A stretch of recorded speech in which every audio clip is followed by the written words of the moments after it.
तो देश की वित्त मंत्री निर्मला सीतारमण ने 7वीं बार बजट देश का पेश किया और एक इतिहास भी रच दिया। और जब बजट पेश किया गया तो सबसे ज्यादा इनकम टैक्स स्लैब को लेकर मध्यम वर्गीय लोगों का फोकस था। न्यू टैक्स रिजीम में स्टैंडर्ड डिडक्शन बढ़ा दिया गया है। अब ये स्टैंडर्ड डिडक्शन 50,000 से बढ़कर 75,000 किया गया है। नई रिजीम में 3 लाख की आय तक अब कोई टैक्स नहीं लगेगा। नई रिजीम में 3 लाख आय पर कोई टैक्स नहीं, तो नई रिजीम में ही 3 से 7 लाख आय पर 5% टैक्स का ऐलान हुआ। 10 से 12 लाख तक की अगर आपकी आय है तो 15% आपको टैक्स देना होगा। और इस वक्त सांभवी चौधरी क्या कुछ कह रही है इस बजट को लेकर? आर्थिक सहायता मिले जिससे हम आगे चल सके। और हम मानते हैं कि आज बहुत खुशी का दिन है क्योंकि बिहार को वो आर्थिक सहायता मिली है। अगर वो आप इंफ्रास्ट्रक्चर देखें जिसमें 26,000 करोड़ का इन्वेस्टमेंट है, या आप विद्युत विभाग देखें जिसमें भागलपुर में 2400 मेगावाट का 21,000 का प्रोजेक्ट पावर प्लांट तैयार हो रहा है। इसके अलावा अगर आप फ्लड मिटिगेशन को देखें, क्योंकि बिहार फ्लड प्रोन है, नॉर्दर्न बिहार में बहुत बाढ़ की समस्या रहती है, फ्लड मिटिगेशन के लिए 11,500 करोड़ रुपए दिया गया है। इसके अलावा विमेन लेड डेवलपमेंट है, बेरोजगारी का जो मांग था जहां वहां पे युवाओं का प्रतिनिधित्व करते हैं, महिलाओं का प्रतिनिधित्व करते हैं, तो रोजगार बढ़ाने के लिए सरकार ने कदम लिया है। जिस तरह से एम्प्लॉयर और एम्प्लॉय रिलेशनशिप को मजबूत करने के लिए उन्होंने प्रावधान बनाए हैं। इस बजट में बहुत खूबसूरती से बिहार के टूरिज्म को आगे लेके जाया गया है। पटना पूर्णिया एक्सप्रेसवे जो बनेगा वो उसमें हमारी कॉन्स्टिट्यूएंसी भी आएगी, तो उस बात की भी बहुत खुशी है कि वो समस्तीपुर होते हुए निकलेगा। हम चाहेंगे कि वो समस्तीपुर होते हुए निकले। इसके अलावा आप देख सकते हैं कि जिस तरह से राजगीर, गया, बोध गया, नालंदा पे फोकस है टूरिस्ट विभाग का, तो ये सारी चीजें हम मानते हैं कि इससे बिहार बहुत आगे बढ़ेगा, विकास की गति को और रफ्तार मिलेगी और बहुत मजबूती से नए इन्वेस्टमेंट, नए इंफ्रास्ट्रक्चर और जो रोजगार का वहाँ समस्या था, ये सबको हम लोग ये सारी समस्याओं से डील करते हुए हम लोग आगे बढ़ेंगे। अगले 5 साल में पूरा चेहरा बदल जाएगा बिहार का, लग रहा है। बिल्कुल बिल्कुल। अब हम लोग सब जितने भी लोग आज इस बार सदन में चुन के आए, सबकी यही मांग थी कि नहीं, बिहार लगातार मजबूती से एनडीए के साथ खड़ा है। और हम मानते हैं कि हमारे यशस्वी प्रधानमंत्री श्री नरेंद्र मोदी जी ने हमारी आवाज को सुना, बिहार की आवाज को सुना। उनके लिए तहे दिल से उनको हम आभार प्रकट करते हैं और हम यही चाहेंगे कि आने वाले समय में बिहार जब एनडीए के साथ मजबूती से खड़ा रहेगा, एनडीए भी बिहार के साथ उतनी ही मजबूती से खड़ा रहेगा। तो पहली बार सांसद चुनकर आई सांभवी चौधरी और उनका रिएक्शन भी आपने सुन लिया। आप देखिए, न्यू रिजीम की बात कर रहे हैं। जो लोग न्यू रिजीम में आएंगे उनके लिए क्या फायदा है? तो सालाना आमदनी 11 लाख, पहले अगर 78, देखिए सीधे तौर पर ये जो संख्या आपको अब नजर आ रही होगी, वो संख्या ये बता रही है कि अब आपके लिए 15 लाख तक की आमदनी पर कितने पैसे अब तक आप खर्च कर रहे थे और अब आपको कितना देना होगा। और ऐसे में आपको सीधे तौर पर 10,400 रुपए का फायदा जो है, एक व्यक्ति अगर अपनी आमदनी के तौर पर देखता है जिसकी सालाना आमदनी 12 लाख तक है, तो वह इस रूप में उसे नजर भी आएगी। जिसमें पहले अगर आपको सीधे तौर पर 7,000 और 78,000 रुपए लग रहे थे, तो अब ये जो संख्या है वो 52,000 रुपए हो जाती है। और इसलिए अगर आपके सोर्सेज में देखा जाए, इनकम में बचत के तौर पर देखा जाए, तो ये 10,400 रुपए तक का फायदा 18 लाख सालाना आमदनी वाले लोगों को नजर आता है। 15 लाख की अगर सालाना आपकी आमदनी है तो वहां पर भी ये संख्या जो है वो सीधे तौर पर 10,400 रुपए, मतलब एक स्लैब अगर आप देखेंगे और बचत के अगर संख्या को देखेंगे तो ये अमूमन हर एक स्लैब में, चाहे वो 12 लाख तक की आमदनी हो, 15 लाख तक की आमदनी हो या फिर 18 लाख तक की आमदनी वाले लोगों के लिए हो, तो इतना फायदा आपको डायरेक्ट होता हुआ नजर आ रहा है। लेकिन बदली हुई नई जो टैक्स रिजीम है उसमें देखिए, अगर आपकी आमदनी 3 लाख तक की है तो आपको कोई टैक्स नहीं देना होगा, आप टैक्स फ्री के दायरे में हैं। 3 से 7 लाख तक की अगर आपकी आमदनी है तो 5% आपको टैक्स देना होगा।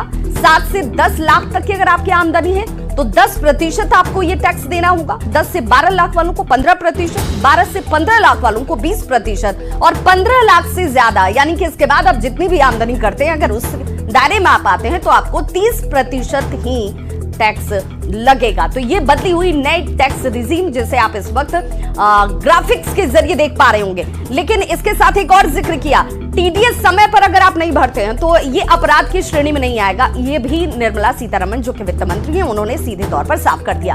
लेकिन मध्यम वर्गीय जिस टैक्स स्लैब को लेकर बार बार चर्चा कर रहे थे कि भाई हमारे लिए क्या, क्योंकि हम टैक्स पेयर हैं और हम जो टैक्स पे करते हैं उसके बाद देश के विकास में उसका इस्तेमाल होता है, तो हमारे लिए क्या ये सरकार ध्यान देगी? तो इस बार टैक्स स्लैब में बदलाव भी किया गया है। नई हुई टैक्स रिजीम, जो बदली हुई नई टैक्स रिजीम है, उसमें ये संख्या आपको दिख रही होगी। अब आप अपनी आमदनी को इस टैक्स स्लैब के हिसाब से जरा देख लीजिए और समझ लीजिए कि आपको किस टैक्स रिजीम में आप आते हैं और अब आपको कितना टैक्स पे करना होगा। तो 3 लाख तक अगर आपकी आमदनी है तो फिर आपको कोई भी टैक्स नहीं लगने वाला है, क्योंकि अब आप इस टैक्स के दायरे से, हालांकि ये पहले 2.5 लाख तक थी, अब इसे बढ़ाकर 3 लाख कर दिया गया। 50,000 का ये गैप जो है वो लाया गया है। हमारे साथ इस वक्त लगातार जुड़े हुए हैं अर्थशास्त्री नवल जी। नवल जी, इस टैक्स रिजीम की हम बात कर रहे थे और बार बार मध्यम वर्ग का फोकस इसी पे होता है कि भाई हमारे लिए क्या, क्योंकि हम तो एक बड़ा तबका जो टैक्स पे करता है तो उसकी उम्मीदें भी ज्यादा होती हैं। क्या इस बार के इस घोषणा में उनकी उम्मीदों के अनुरूप ये दिख रहा है?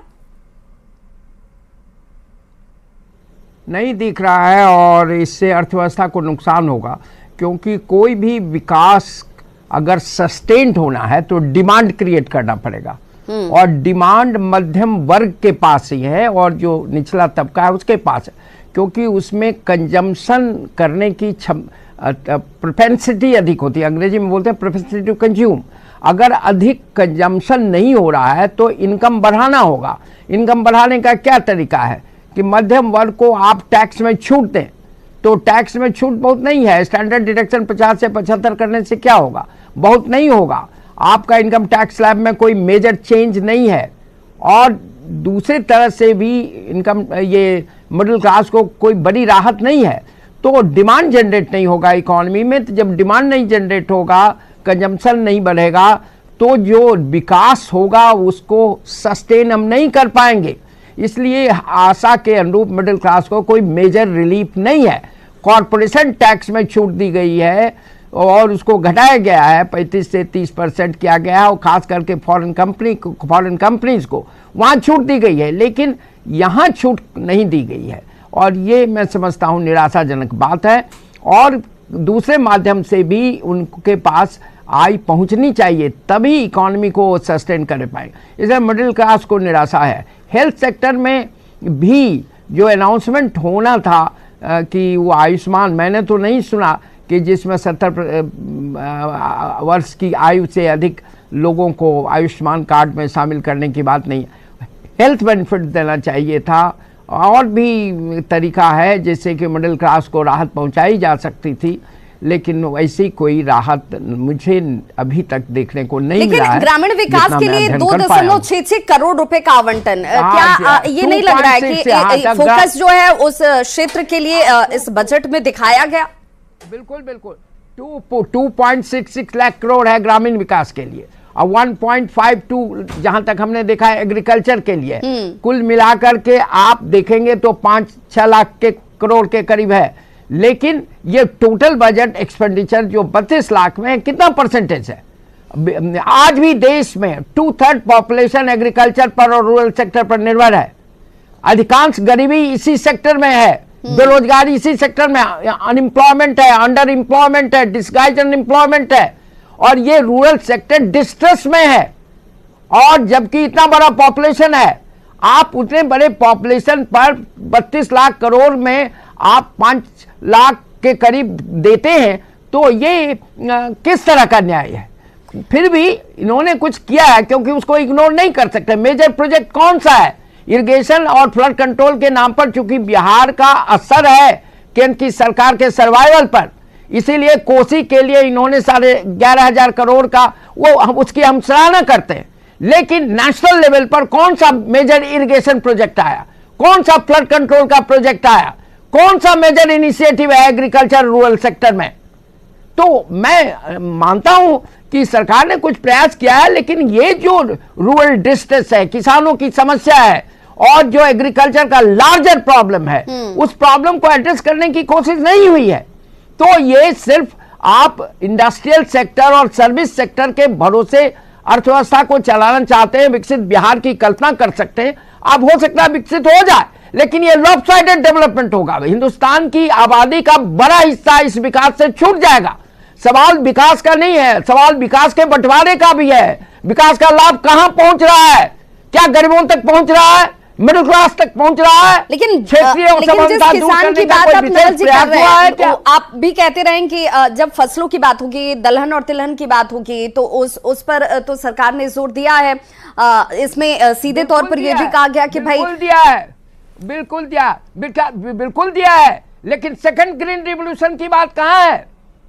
इस second green revolution eastern India में करने की बात थी, तो उसमें टोकनिज्म है, कुछ रिसर्च स्टेशंस बनाए जाएंगे, इससे नहीं होगा। मेजर इनिशिएटिव लेना होगा इरिगेशन के क्षेत्र में। आज बिहार के पीछेपन का एक बड़ा कारण है कि यहाँ फुली इरिगेटेड नहीं है एग्रीकल्चर, जबकि यहाँ पिछले सेंसस के 76% डायरेक्ट एग्रीकल्चर पर है। 2011 सेंसस में 89% रूरल पॉपुलेशन है। बिहार जैसे अन्य राज्य हैं, उड़ीसा है, झारखंड है, आपने देखा कि ये पूरा ईस्टर्न रीजन नेग्लेक्टेड है, तो आपने स्पेशल स्टेटस नहीं दिया। लेकिन मेजर इनिशिएटिव कहां है? ये जितना हाईवे प्रोजेक्ट है ये ऑलरेडी चल रहा है, फिर भी हम उसकी सराहना करते हैं कि आपने 26,000 एडिशनल। आप टूरिज्म की बात कर रही थी, सीतामढ़ी को क्यों नेग्लेक्ट किया गया? सीता के स्थान को आप राम राम के नाम पर इतना नारा लगाते थे, और वहां आप चले जाइए पुनौरा धाम, इसकी मांग हम करते रहे, लेकिन उसको क्या टूरिज्म नहीं है? आपने ऑलरेडी महाबोधि डेवलप्ड है, ठीक है, वहां कॉरिडोर के नाम पर एक आप बटोर रहे हैं। एक ही एडिशनल नया है, वो है राजगीर का सप्तदर्शी जो आपका कॉरिडोर। और कॉरिडोर का मतलब क्या होता है? कॉरिडोर एक लिमिटेड सेक्टर में उसको आने जाने का रास्ता बनाना और वहां कुछ दुकानें ये करना, इससे टूरिज्म का जरूर लाभ मिलेगा, लेकिन इससे बिहार की इकोनॉमी को रिवाइव नहीं किया जा सकता है। बिहार की इकोनॉमी को रिवाइव करने का सबसे बड़ा तरीका था यहाँ का मैन्युफैक्चरिंग सेक्टर को आगे ले जाना, और उसमें कहीं कोई इनिशिएटिव नहीं है। आपने स्पेशल स्टेटस नहीं भी दिया, तो आप स्पेशल ग्रांट दे सकते थे इंडस्ट्रियलाइजेशन के लिए। हेल्थ सेक्टर में इरिगेशन, एक एम्स का अनाउंसमेंट नहीं है। एजुकेशन सेक्टर में नालंदा रोजगार पे मैं आ रही थी, पटना यूनिवर्सिटी सारे ने, हाँ मैं बता रहा हूँ, नीतीश कुमार जी ने प्राइम मिनिस्टर को रिक्वेस्ट किया था हाथ जोड़ करके पटना यूनिवर्सिटी के सेंटिनरी में, 7th oldest university Patna university है, आपने उसको विक्रमशिला जो कि इतना ऐतिहासिक और विरासत वाली है, उसको आपने सेंट्रल प्रोजेक्ट में नहीं। बिहार और झारखंड के लिए, लेकिन ये तो इस बजट में कहा गया नवल जी कि बिहार और झारखंड के लिए अलग से एक नीति बनाई जाएगी, क्योंकि इसका ही हवाला दिया जा रहा है कि भाई देखिए झारखंड में सारे संसाधन चले गए, बिहार इसीलिए गरीब रह गया। बिहार में विकास कैसे होगा अगर उसे विशेष राज्य का दर्जा नहीं तो विशेष पैकेज ही। लेकिन क्या ये तमाम जो घोषणाएं की गई है, ये एक बार में जिस पैकेज की आप बात कर रही है, संभव था क्या? मैं आपको बता रहा हूं, अगर बिहार और झारखंड दोनों मिला दीजिएगा तो पांचों क्राइटेरिया स्पेशल स्टेटस का सेटिस्फाई हो रहा है।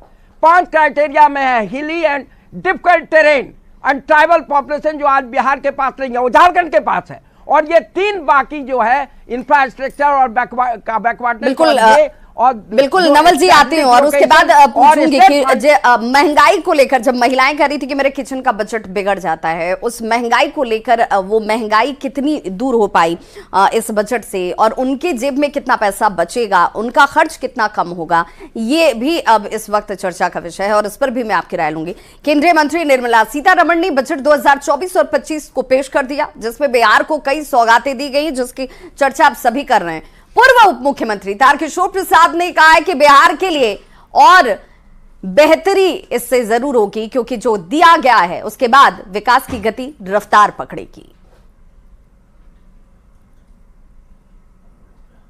किया है, और खास करके बिहार के लिए आज एक बड़ी सौगात है। आपने देखा कि 3 एक्सप्रेस हाईवे की घोषणा हुई है, 26,000 करोड़ सिर्फ सड़कों पर खर्च किया जा रहा है।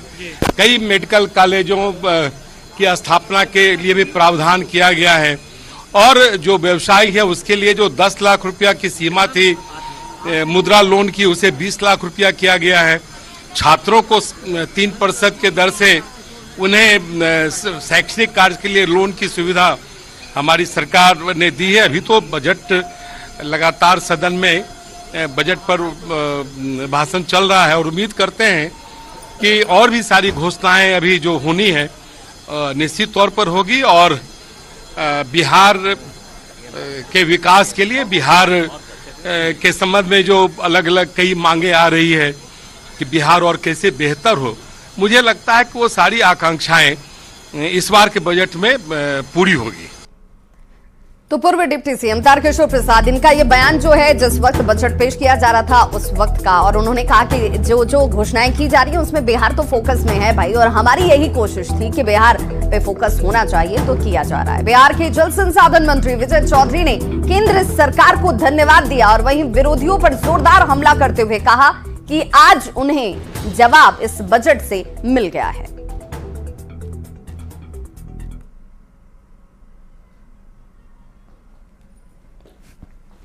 का हमेशा रहा है कि बिहार को स्पेशल कैटेगरी स्टेटस मिले, और हम लोगों ने यह भी कहा कि अगर टेक्निकली कोई इसमें दिक्कत है तो बिहार को विशेष सहायता मिलनी चाहिए। और इस बार के बजट प्रधानमंत्री जी को, गृह मंत्री जी को और वित्त मंत्री जी को धन्यवाद देते हैं कि जो हम लोगों के इशूज थे, जो कंसर्न थे, उनको एड्रेस किया गया है इस बजट के थ्रू।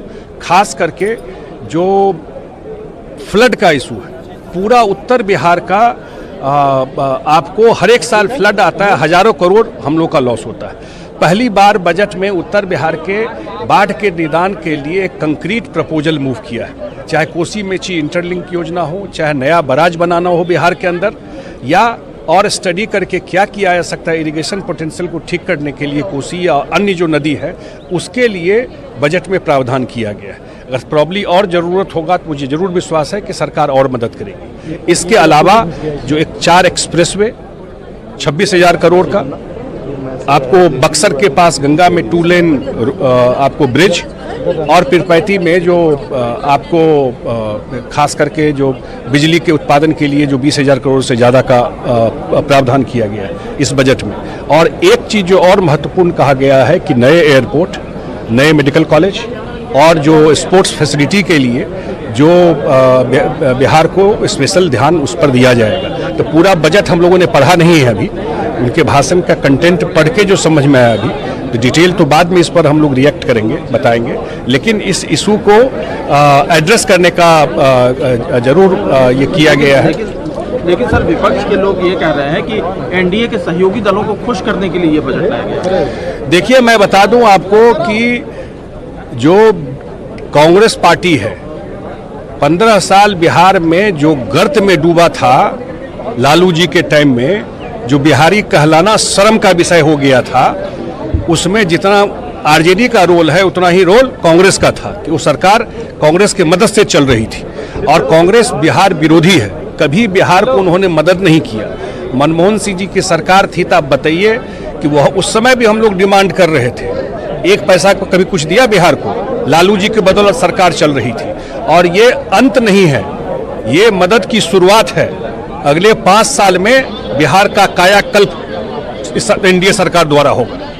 तो जेडीयू के कार्यकारी अध्यक्ष संजय झा को आप सुन रहे थे, जिन्होंने सीधे तौर पर कहा कि भाई इसे सिर्फ शुरुआत के तौर पर देखिए, और शुरुआत अगर ऐसी है तो अंत कैसा होगा आप इसका अंदाजा लगाइए, क्योंकि बिहार के लिए हम सभी यानी एनडीए का जिक्र उनकी तरफ से किया गया कि बिहार के विकास के जो हमने वादे किए हैं उस वादे से आगे कहीं बिहार को लेकर जाना। एक छोटा सा अंतराल, फौरन होंगे वापस। बजट पर चर्चा हमारी लगातार जारी है।